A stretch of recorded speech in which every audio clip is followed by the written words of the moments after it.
97 inmates were queued up to die and executed in cold blood, but miraculously 2 survived against the odds. Their tale is horrific, unbelievable, and will have you sitting on the edge of your seat. This is the horrifying tale of a massacre that nearly annihilated everyone involved. But in the midst of chaos and unimaginable brutality, 2 individuals survived. Their struggle to live, the atrocities they endured, and the horrifying aftermath tell a tale of cruelty, heroism, and survival that few know. If you're willing to see this incredible story, click here like button. Now subscribe and press the notification bell to learn more. Dark and concealed. History. Comment below. What surprises you the most, and share to allow others to hear this story. Occasionally, the bravery of ordinary soldiers meets the ugliest atrocities of war, and what happens is almost unimaginable. On the 27th of May, 1940, in the confusion of the Battle of France, the British Expeditionary Force was falling back through the Pas-de-Calais region in an attempt to elude the advancing German forces. But in the village of Le Paradis, a detachment of troops from the 2nd Battalion, Royal Norfolk Regiment had become cut off from the rest of their unit. They sheltered in a farmhouse and fought valiantly against the Waffen-SS, standing firm with sheer willpower.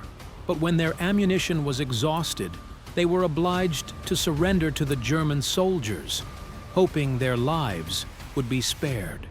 What followed was a chilling violation of all the laws of war.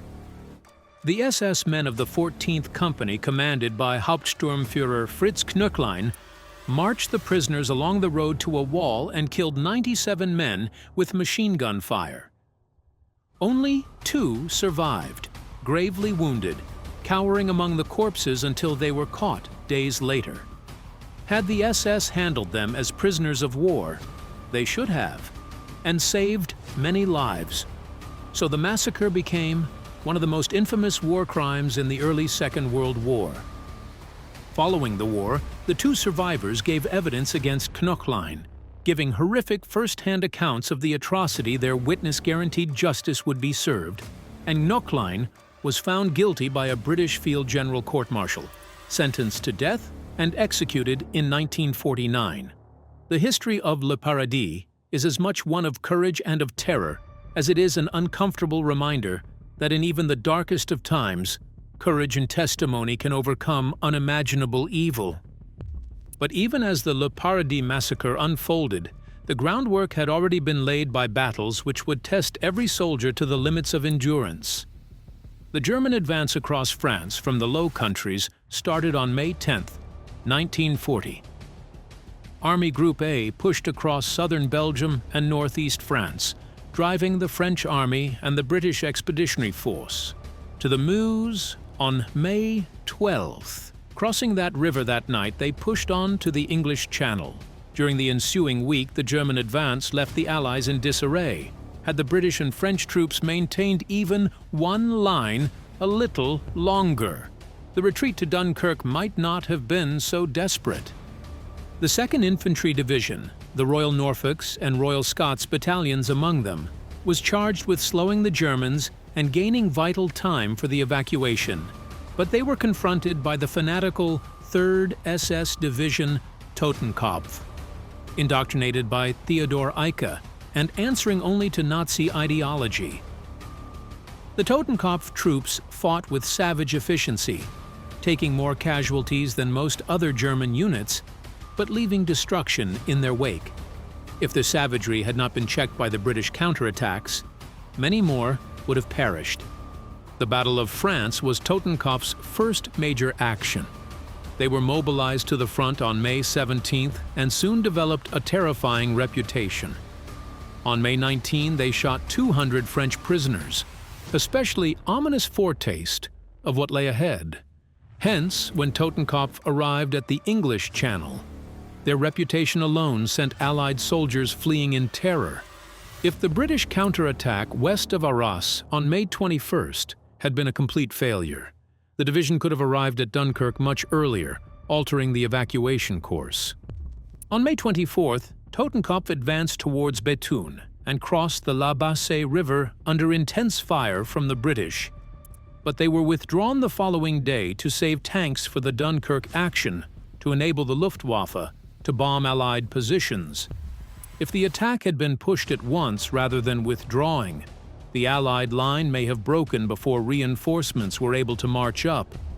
Meanwhile, the 2nd Battalion of the Royal Norfolks, supported by the 8th Lancashire Fusiliers, maintained the line at Ried-du-Vignage, Le Cornet-Malot, and Le Paradis, with HQ at Le Paradis. They had one simple order: resist as long as possible in order to cover the BEF evacuation. But when on the morning of May 27th, the SS Division Totenkopf came out of Bois de Pacaud and attacked Le Cornet-Malot, the British defenders fought valiantly, but were soon overwhelmed. If they had been given timely reinforcements, the battle at Le Cornet-Malot could have been very different. Hence, by the same day, Totenkopf advanced onto Le Paradis, the village that would soon be known throughout the world for both courage and unimaginable atrocities. But the toughest challenge for the Royal Norfolks was yet to arrive, as the Le Paradis battle would soon bring men to the brink of survival. After the battle at Le Cornet-Malot, C Company and HQ Company of the 2nd Royal Norfolks fell back to their headquarters at Cornet Farm, outside Le Paradis. The company commanders had been told over the radio that their units were cut off and would be left to fend for themselves. So they entrenched around the farmhouse, which was on the 506 Chemin du Paradis, the division line between the Royal Norfolk Regiment and the neighboring 1st Royal Scots. Their final communication with Brigade HQ at L'Épinette was at 11:30. But for all the failure of support and constant assault by German forces, the defenders managed to repel the 14th Company, 1st Battalion of the 2nd SS Infantry Regiment, until 1715, when they were ultimately out of ammunition. If even a few hours sooner reinforcement had arrived, defenders would have been able to hold the line longer and change the course of what was to transpire. All through the battle, the Germans poured mortars, tanks, and artillery into the farmhouse until it was reduced to ruins. Forcing the Norfolks to move to a nearby cowshed, they persisted in their desperate defense. SS Standartenführer Hans Friedmann Götze, commander of the 3rd Regiment of Totenkopf Division, fell in the battle, a grim reminder of the intensity of the battle. Later, the leader of the 99 surviving defenders was instructed by their commander, Major Liesel Ryder, Robert Edward Dudley Ryder's brother, to surrender. They marched out of the cowshed under a white flag. But because the British regiment's boundary was along the road, Ryder's men surrendered not to the unit they had been fighting, but to Fritz Knuchlein's forces, who had been fighting the Royal Scots hence. The Norfolk's fate would be sealed by the very men that they had never engaged on the battlefield. Graves found near Le Paradis in 2007 indicate that about 20 of the Royal Scots who had been taken prisoner by an independent SS unit could also have been killed, indicating the larger extent of brutality that was waiting to be unleashed.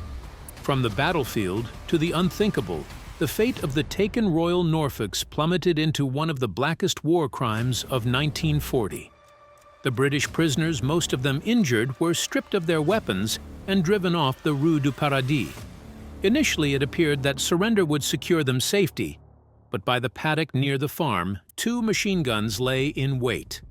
The troops were arrayed against a wall, and the guns began to fire. If surrender were to have held out hope of mercy, they may have survived. But instead, the screams of the dying covered the sound of bullets.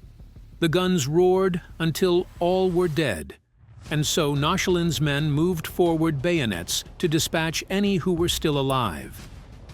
Amongst the dead, Private Albert Pooley experienced a searing pain as he fell, but even then he vowed that if he lived, those responsible would pay 97 British soldiers were killed. The following morning, French civilians were made to dig a shallow grave for them. However, 2 men survived. Private William O. Callahan dragged Pooley from under the dead bodies, and they both lay hidden for days, living on raw potatoes and puddle water. If Madame Duquesne Creton and her son, Victor Creton, hadn't taken the risk, the men wouldn't have survived. Thus, the massacre could not be kept a secret. Rumors spread in German lines and even surprised some SS officers. However, the Allies did not become aware of what happened until 1943, when Pooley arrived home, maimed and disfigured. What's left in the end is not only the Le Paradis silence, but the echo of survival and sacrifice. It was a site where cruelty had hit, but courage prevailed. 2 men survived to recount the story, and due to them, justice was served and memory was kept. Their voices transformed tragedy into testimony, and this testimony continues to persist today. If this video made you feel like this, share it so history is never forgotten, and subscribe for more impactful, untold stories. Press the bell to stay with us on every journey, and let your voice be heard in the comments below.